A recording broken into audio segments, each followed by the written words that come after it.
Hello everyone, welcome to my channel Sayali simplify. So from today आपण एक नवीन playlist create करतोय. त्याचं नाव आहे क्लाउड कम्प्युटिंग बेसिक्स. ह्या प्लेलिस्टमध्ये तुम्हाला सगळे क्लाउड कम्प्युटिंगचे सगळे बेसिक कन्सेप्ट तुम्हाला ह्या प्लेलिस्टमध्ये भेटेल. तर त्याचा हा पहिला व्हिडिओ आहे, व्हॉट इज क्लाउड कम्प्युटिंग. तर आपण सुरुवात करूया हिस्ट्री ऑफ अ क्लाउड कम्प्युटिंगमध्ये. तर इमॅजिन करा 1990मध्ये तुमच्याकडे एक कम्प्युटर आहे, पण इंटरनेट नाही, गुगल नाही, यूट्यूब नाही, क्लाउडही नाही. त्यावेळेस डेटा सेव्ह करायला floppy disk, CD, hard disk वापरायला लागायची. जर सिस्टीम खराब झाला तर डेटा पण गेला. आज काय होतं, फोन हरवला तरी फोटोज परत येतात. मूवी कुठूनही पाहू शकतो, फाईल्स कुठूनही ओपन करू शकतो. हे सगळं पॉसिबल झालं कारण क्लाउड कम्प्युटिंगमुळे. चला तर पाहूया क्लाउड कम्प्युटिंग म्हणजे काय. अगदी सिंपल लँग्वेजमध्ये सांगायचं झालं तर तुमचा डेटा झाला, तुमचं ॲप्लिकेशन झालं, तुमचे सर्व्हिसेस झाले, हे सगळे स्टोर्ड आणि ॲक्सेस थ्रू द इंटरनेट. हे सगळे ॲक्सेस कशा थ्रू होतात, इंटरनेट थ्रू होतात instead of your on computer. Example सांगायचं झालं तर तुमचं गुगल ड्राईव्ह झालं, तुमचं जीमेल झालं, तुमचं नेटफ्लिक्स झालं, तुमचं AWS झालं, यूट्यूब झालं, हे सर्व क्लाउडवर चालत असतात. तर त्या काळात कम्प्युटर्स खूप मोठे आणि एक्सपेन्सिव्ह होते. एका कंपनीकडे फक्त एकच यूज कम्प्युटर असायचा, त्याला म्हणायचं मेन फ्रेम इरा. तो मेन फ्रेम इरा 1950 to 1960 असायचा. तो मेन फ्रेम कम्प्युटर नक्की म्हणजे काय, तर तो एकाच वेळी मल्टिपल युजर्स वापरायचे, त्याला मेन फ्रेम कम्प्युटर असं म्हणायचे.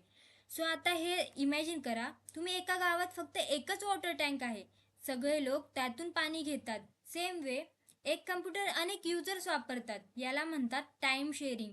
ही क्लाउडची फर्स्ट फाउंडेशन होती, म्हणजे टाइम शेअरिंग.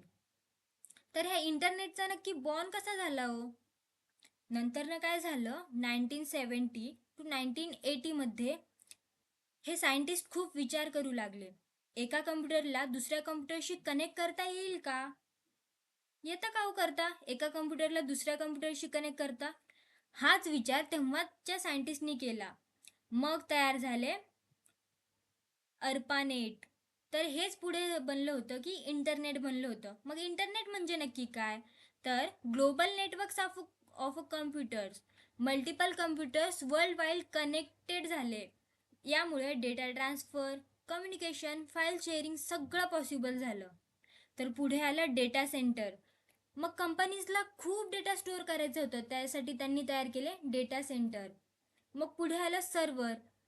सर्व्हर म्हणजे काय, a powerful computer that provide services or data to other computers. उदाहरण म्हणजे काय, यूट्यूब व्हिडिओ कुठून येतो, यूट्यूब व्हिडिओ त्याच्या सर्व्हरमधून येतो. इंस्टाग्राम फोटोज कुठून येतात, इंस्टाग्राम फोटोज सर्व्हरमधून येतात.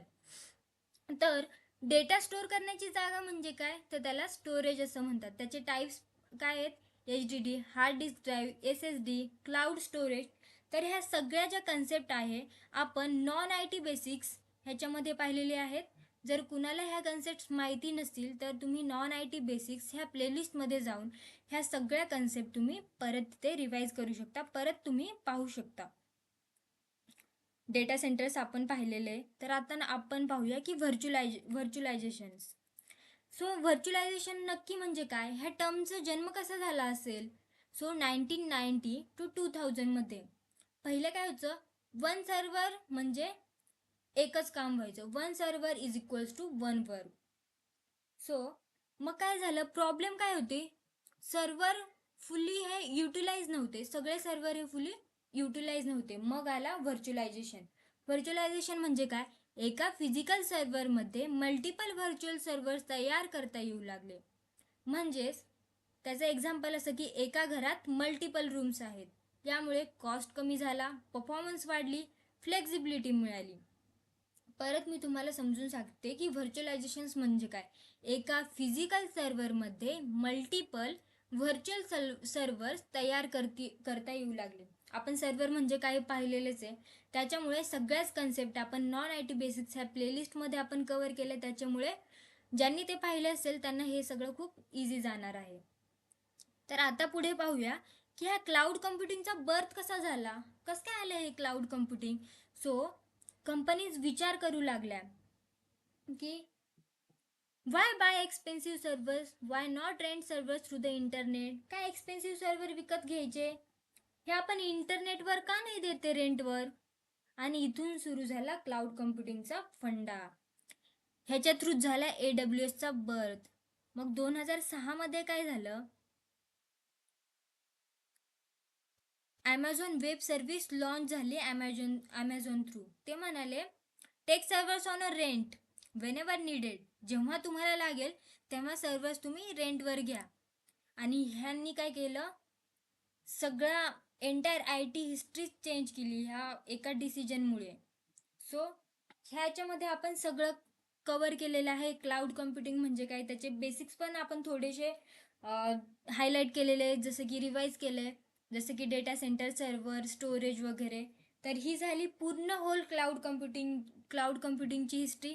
तर होप सो गाईज तुम्हाला हा सर्व व्हिडिओ, ह्या सगळ्या कन्सेप्ट तुम्हाला समजलंच असेल. So do like, follow and subscribe for more video. Thank you.